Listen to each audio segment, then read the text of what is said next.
Hello, welcome to the Ref Show.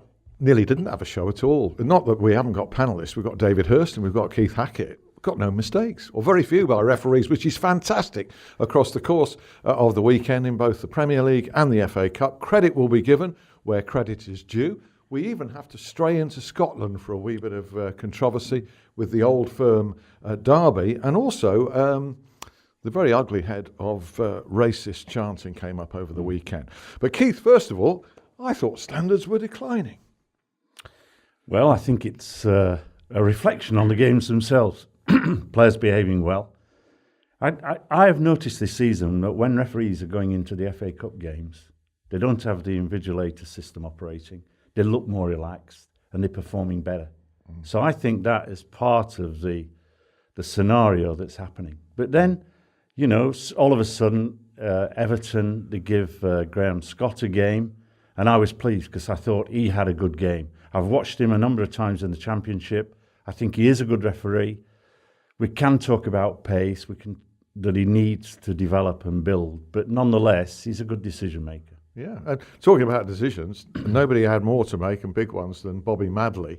A couple of penalties given. This is in Bournemouth, West Ham. Bournemouth 3, West Ham 2, despite the fact Bournemouth missed two penalties there. Yeah, but overall, I mean, got them right. That's the main thing. Yeah. And like you say at the top of the show, not a great deal of mistakes. Yeah, mistakes by players, but not by referees, which is good to see. He's one of these improving referees that you refer to, isn't he? Well, I think first of all, refereeing is about confidence. And I think he's looking confident. He's reading the game a bit better as he gets more confident. His movement is improving. But I did notice that he's putting that additional sprint in when it's required. And that is giving him the viewing angles to make those positive decisions. He had a very good game. He is a very good referee. And I'm looking forward to next season when his brother, Andrew, comes on the list, because everybody says he's equal to, if not better than. Then I think that's going to be a great sort of boost for the current select group referees. Similar to strikers, isn't it, awarding penalties? Being in the right place at the right time for a referee. Well, it's a very similar skill, isn't it? It is, and like I say, I mean, as Keith mentioned there, I mean, the players play a part in that, how they've done over the weekend. The games themselves play a big part in how the referee referees the game. If they're performing well, he can perform well. And like you say, it's about him being in the right place, the right time to make the important decisions. I'll tell you somebody else who was, and we're looking into League One here, which is a rare departure for us in part one of the Ref Show. But the game between Gillingham and Scunthorpe were 2-0 up here, ended up losing 3-2 to Gillingham. A hat-trick of penalty awards, all converted from the 77th minute onwards. Josh Wright, against his old club, got all three of those penalties. Rob Lewis was the referee. I haven't heard Rob Lewis mentioned much. They're the best best hat-tricks to get them, aren't they? I think you'll have to run about 4 yards for all 3 goals. Yeah. I remember Andy Blair for your old team, Sheffield Wednesday, scoring a hat-trick of penalties right, once. Keith? Yeah. Rob Lewis? You have to. They're big calls as well, aren't they? You have to be. Well, you've got to get them right. I mean, you can't guess a penalty kick. If you do, invariably you're going to be wrong. Yeah. And so the scenario is that those referees have had the courage to give them. I think sometimes, I don't know, when players fatigue, then they can make some silly mistakes. What amazed me in the Bournemouth game, just going back to it, how poor those penalty kicks were. Yeah. Weren't they? They were awful. Yeah. They really were. There's misses and there's misses, and they were big misses, weren't they? Yeah, absolutely. One of them even went wide, didn't it? I know. I saw one at Newcastle Fulham, and Fulham 3-1 up, 89th, 90th minute. There's Ryan Sessegnon, a sensational 16-year-old kid, 17, on a hat-trick. Yeah. Quite understandably, he picks the ball up to put it on the spot. I'm going to have a hat-trick here. And it gets taken off him. And Tim Ream, I think it was, fires about 2 or 3 yards wide. Yeah, I actually was quite pleased that he fired it wide, to be fair, for the way that he dealt with it. You've got a young kid there on an hat-trick. I mean, hey, as an experienced player, I'd be saying, go on, son. Yeah. Get your third. Why not? And he's took it. He might be on goal bonus. The manager, Slaviša Jokanovic, actually took the responsibility at the end of the game. He said, well, it was my call. That was the game plan. Yeah. He was going to be the one that was going to take the penalty. We weren't departing from it. I'd suggest with a I think that's a different call at 0-0. Yeah, stick to your game plan. Yeah, I think in the position they were in, I think you let the youngster have a go. As it happens, it misses the penalty, and the result stands the same. You know what I mean? So, no, you let the young have an hat-trick. It's a special day for him. We're going to stay on penalties because undoubtedly the biggest call of recent times was involved in one of the greatest football stories, legendary it will be, Barcelona's 6-1 second leg victory in the Champions League over Paris Saint-Germain for an incredible aggregate victory. But, you know, had the referee been on his game, that would never have happened, would it, Keith? No, I think questions have got to be asked about that particular referee's performance. You know, you're talking about top European referee, must have been informed to get that game, and dubious penalty kicks. Well, it doesn't come out of it smelling of roses for me.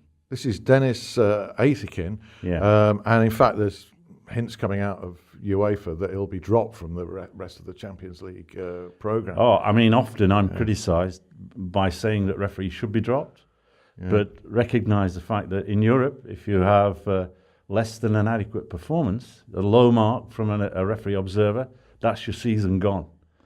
So, again, I think there's the opportunity of a wake-up call in some areas of management about accountability of our referees over here. Well, I think Barcelona have put in for him for the next game, though.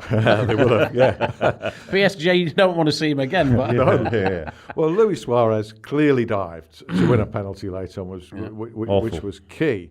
But had video refereeing been in, it would have spoilt the drama. You could argue that the other way. It would have spoilt the drama. This wonderful comeback could not have. Are we trying to have a drama? Well, exactly. I think we've got to search out for the right decision, the right calls. Yeah. And yes, I've no doubt she's quite right to make the observation that the video assistant referee will, without question, the way it's being talked about now and how it's going to be operated, will interfere with the flow of the game. There's no question. But having said that, and having watched in recent weeks the standard of officiating in rugby union, I applaud them. I think they're magic. I think how they communicate with the players, how the players respond to them, how they get the right decisions, even though they're going through a process. Clearly, that sets the model. Yeah, there was a fantastic one.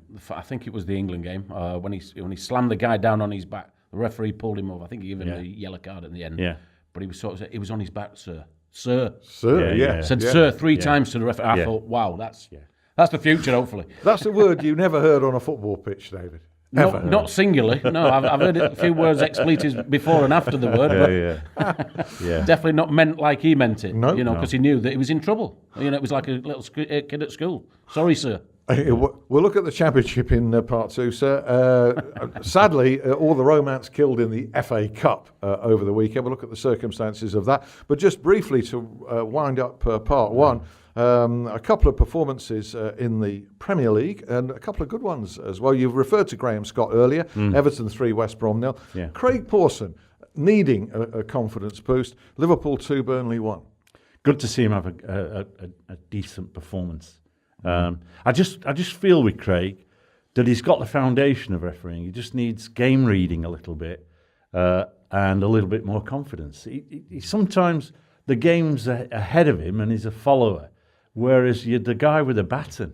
In games like that, you're the orchestra, you're the conductor, and you set the pace of things. And sometimes in that sort of lack of confidence, it comes across that he's subordinate to everybody when he's got to suddenly say, look, I'm equal to, and add that to his game. Assert his authority, you could say. Yeah. And if anybody's got to assert their authority, it's a referee in an old firm derby in Scotland, and we'll look at that. It was a draw, as it turned out, between Celtic and Rangers. There was an argument at the end about a penalty kick, and I'll refer to our You Are the Ref Cam blogger, Guy Beale. We'll let him adjudicate on that one. His adjudication might actually please the boss of You Are the Ref, Jock War, a Celtic supporter over that key incident.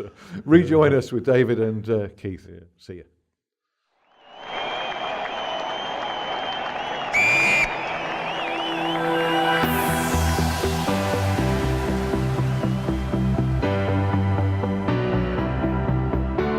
You see, with soccer, everyone's the expert.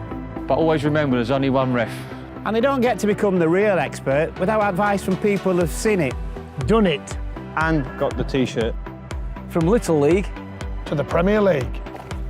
From the Cowfield to Anfield. Soccer referees need to be at their best. And that's what You Are The Ref is about. Take a look at our website for exclusive content from our team of highly experienced former match officials. Don't be an armchair expert. Join up today at youaretheref.com.